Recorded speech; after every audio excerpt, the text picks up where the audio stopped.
readjust their policies. At the present, the global economic crisis, financial crisis, hit Cuba very badly in 2008, 2009, because they are exporting nickel, they are dependent on tourism, etc. So the GDP has dropped sharply by 20% in 1 year.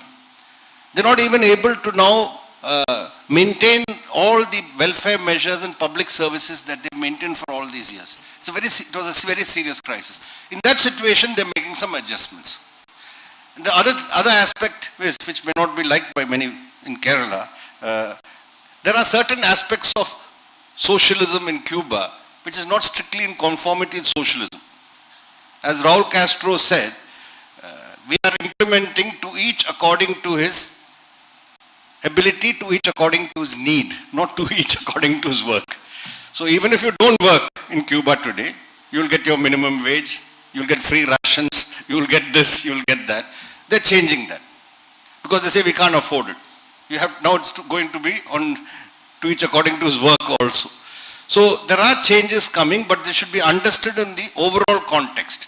I know there are some big thing highlighted in the media here when they held their party congress. Oh, Cuba is giving up socialism. They're taking to capitalism. I don't think that is a correct way of seeing things.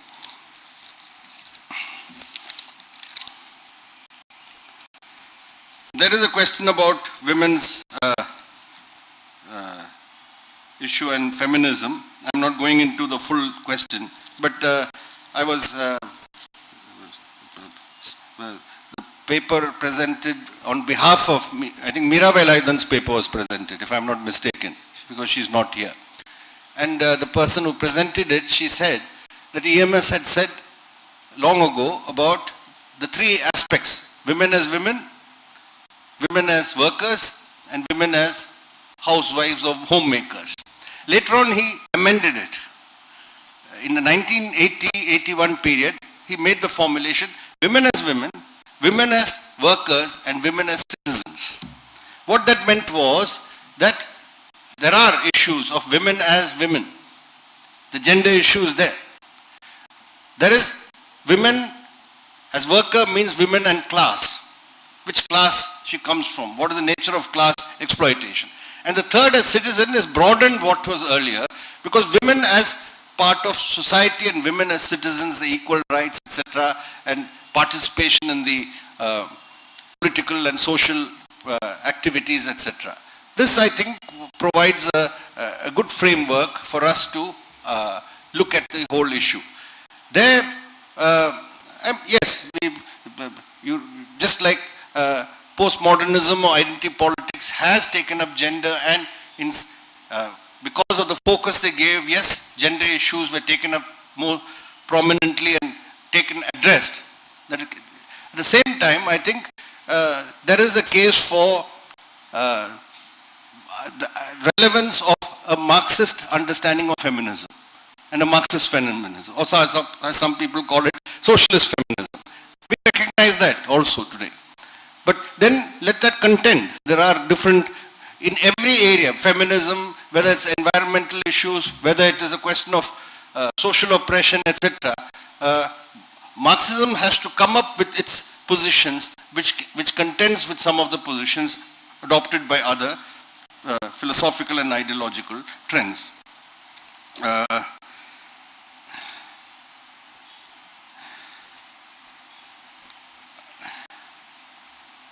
Civil society issues. I was very afraid in the morning because the media was here and they will put out some sensationalist headlines that I have denounced civil society, etc.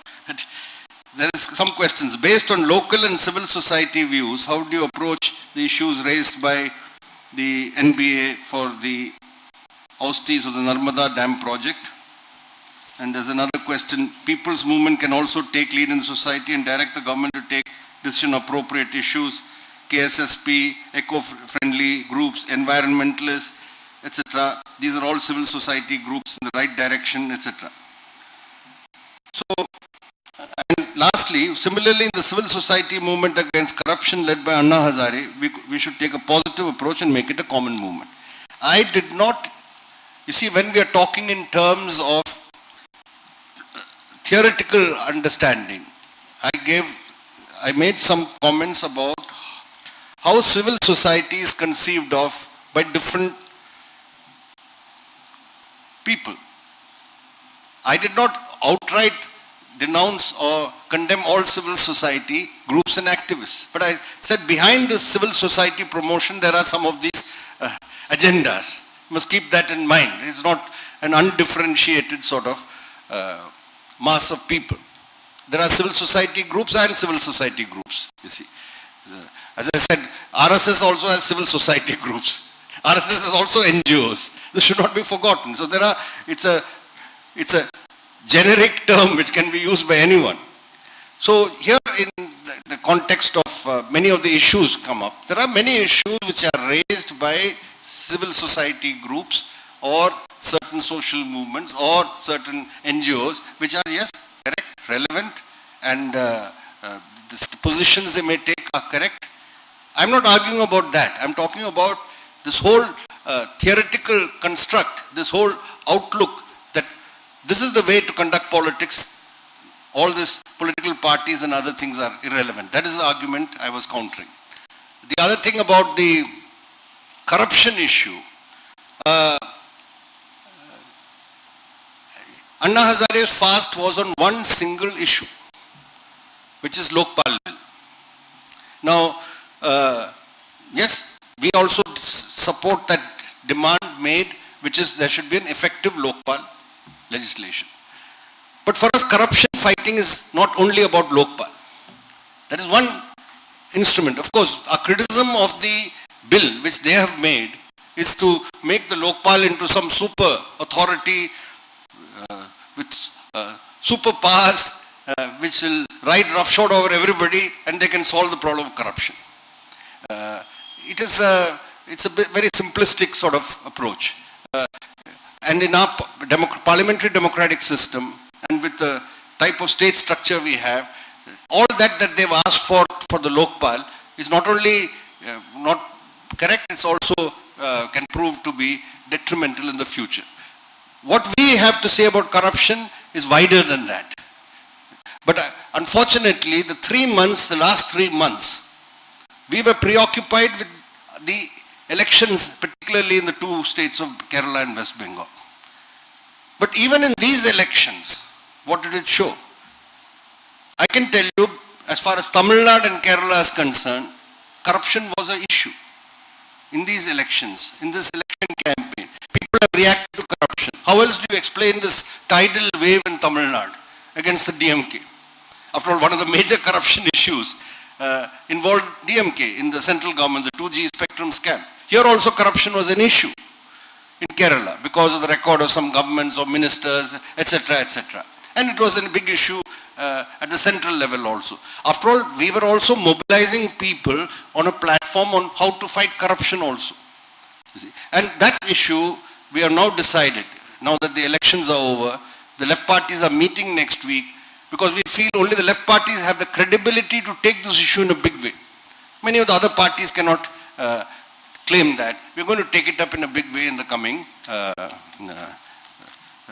period. We are going to launch a big campaign and movement against corruption. And if there are others who are also taking up the issue, we are not going to say no, they have no right to take up the issue. But they should not arrogate to themselves that as civil society representatives, we know what is best. And that should be accepted. I don't think that anybody else is going to accept that position. എൻ്റെ ചുമതല സഖാവ് CO പൗലോസ് master പറഞ്ഞതുപോലെ ഇവിടെ എത്തിയിട്ടുള്ള എല്ലാവർക്കും കൃതജ്ഞത രേഖപ്പെടുത്തലാണ്. അതിനു മുമ്പായി 2 വാക്ക് ഞാൻ സൂചിപ്പിക്കുകയാണ്. ഒന്ന്, ഇന്നത്തെ ഈ സെമിനാർ സംഘടിപ്പിക്കുന്നതിന് തിരഞ്ഞെടുത്ത വിഷയം ഡോക്ടർ മധു സൂചിപ്പിച്ചതുപോലെ റീറീഡിങ് മാർക്സിസം എന്ന് പറയുമ്പോൾ ഒരു മാർക്സിസ്റ്റുകാരൻ്റെ ചിന്താമണ്ഡലത്തിൽ വരുന്ന ഒരു ആശയമാണോ ഇതെന്ന് ഇതിൻ്റെ സംഘാടക സമിതിയിൽപ്പെട്ട എന്നെ അന്നും അലട്ടിയിരുന്നു, ഇന്നും അലട്ടുകയാണ്. റീറീഡിങ് മാർക്സിസം എന്ന് പറയുമ്പോൾ അല്ലെങ്കിൽ പുനർവായന എന്ന് പറയുമ്പോൾ ഉള്ളതിനെ വിസ്മരിച്ചുകൊണ്ട് നമ്മൾ പുനർവായന നടത്തുകയാണ്. എന്ന് പറയുമ്പോൾ മാർക്സിസത്തിന് എന്തോ ഒരു തകരാറ് സംഭവിച്ചിരിക്കുന്നു, അതിന് നമ്മൾ പുനർവായന നടത്തുന്നു. ഇതിൽ കൂടുതൽ ചർച്ചയ്ക്കൊന്നും ഞാൻ ഉദ്ദേശിക്കുന്നില്ല, അതൊരു വിഷയം. രണ്ടാമത് പോസ്റ്റ് മോഡേണിസത്തിനെ കുറിച്ച് സഖാവ് പ്രകാശ് കാരാട്ട് വളരെ വ്യക്തമായി തന്നെ ഐഡൻറ്റിറ്റി പൊളിറ്റിക്സിനെ, സ്വത്ത് രാഷ്ട്രീയത്തിനെ കുറിച്ച് സംസാരിക്കുകയുണ്ടായി. അതിൽ പ്രൊഫസർ നാരായണൻ പറഞ്ഞതുപോലെ ഒരു ശരിയായ മാർക്സിസ്റ്റുകാരൻ അവന് സ്വത്ത് ബോധമോ സ്വത്ത് രാഷ്ട്രീയ ബോധമോ ഉണ്ടാകാൻ പാടില്ല. അദ്ദേഹത്തിന്, ആ മാർക്സിസ്റ്റുകാരന്, ശരിയായൊരു കമ്മ്യൂണിസ്റ്റുകാരന് 2 വർഗങ്ങളെ ഈ ലോകത്തിൽ നിലനിൽക്കുന്നുള്ളൂ. മറ്റെന്തൊക്കെ തന്നെ ഉണ്ടായിരുന്നാലും, അതൊക്കെ പോസ്റ്റ് മോഡേൺ കമ്മ്യൂണിസത്തിൻ്റെ പേരിലായാലും മറ്റ് വാദഗതികളുടെ പേരിലായാലും സ്വാധീന വലയത്തിൽ തിരിഞ്ഞ് കറങ്ങുന്ന ഒരു പരിപാടിയാണ്. 2 വർഗത്തിൻ്റെ ബോധമാണ് ശരിയായ ഒരു മാർക്സിസ്റ്റുകാരന് വേണ്ടത്. അതാണ് നമ്മൾക്ക് ഇന്നത്തെ ആവശ്യം. അതിന് ഉതകത്തക്ക രീതിയിലുള്ള ചർച്ചകളാണ് ഇവിടെ നടന്നുകൊണ്ടിരിക്കുന്നത്. ഇനി എൻ്റെ കർത്തവ്യത്തിലേക്ക് ഞാൻ കടക്കുകയാണ്.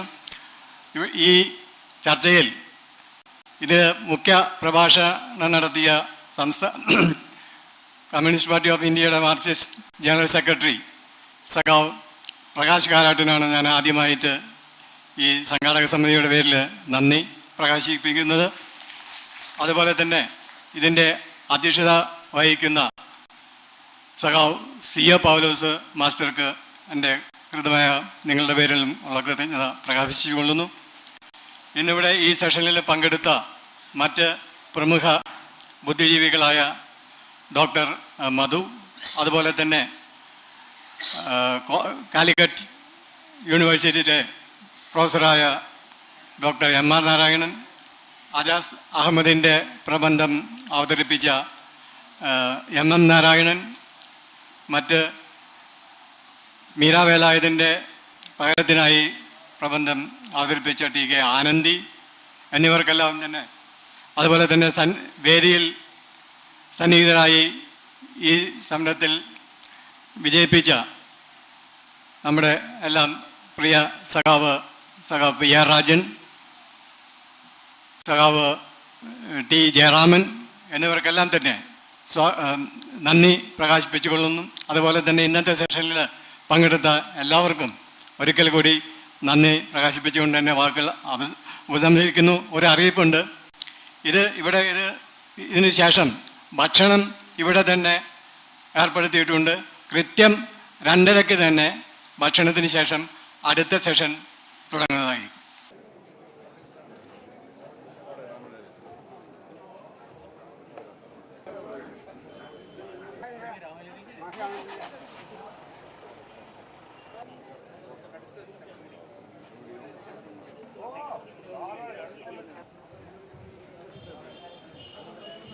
Tá certo.